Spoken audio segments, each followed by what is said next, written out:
কাঁচা আম দিয়ে এই গরমে খিচুড়ি আর সঙ্গে যদি হয় মুরগির মাংস ঝাল ঝাল আর সাথে কলার চিপ তাহলে কেমন লাগে। তো আজকে আমরা সেটাই করেছি এবং রান্না করছি।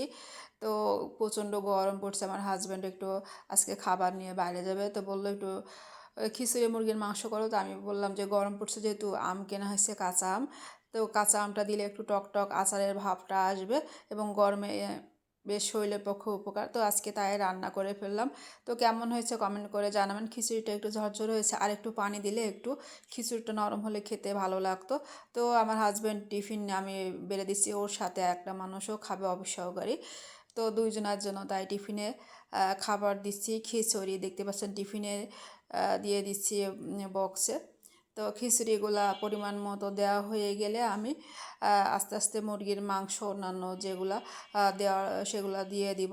দেখতে পাচ্ছেন খিচুড়িগুলা মোটামুটি দেওয়া হয়ে যাচ্ছে। এই যে মুরগির মাংসের কালারটা আজকে খুবই সুন্দর হয়েছে, একেবারে টকটকে। এই শুকনো মরিচটা আমাদের কিনে নিয়ে এসেছি, মরিচের কালারটা খুবই সুন্দর, রান্না করলে মাংসের কালারটা বেশ ভালো আসে এবং দেখতেও আসলে মনে হয় জিভে জল চলে আসছে।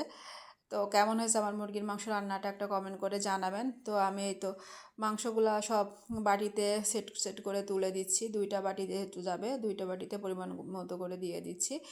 তো আলাদা আর বাটিতে দেইনি, আলাদা বাটিতে দিলে আবার টানা পাড়া ঝামেলা, তাই আমি এক বক্সের ভিতরে খিচুড়ির ওপরে মুরগির মাংস দিয়ে দিচ্ছি।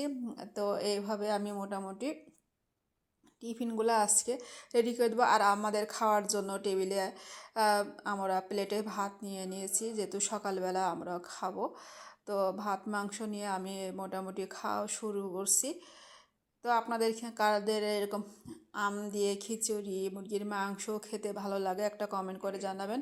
আর এই যে কলা চিপ আমি ভেজা হয়ে গেছে, কলা চিপসগুলোও টিফিনে আমি একটু রেডি করে দিয়ে দিব। দেওয়া হয়ে গেল প্রায়। তো এইভাবে আমি টিফিনটা মোটামুটি রেডি করে ফেললাম।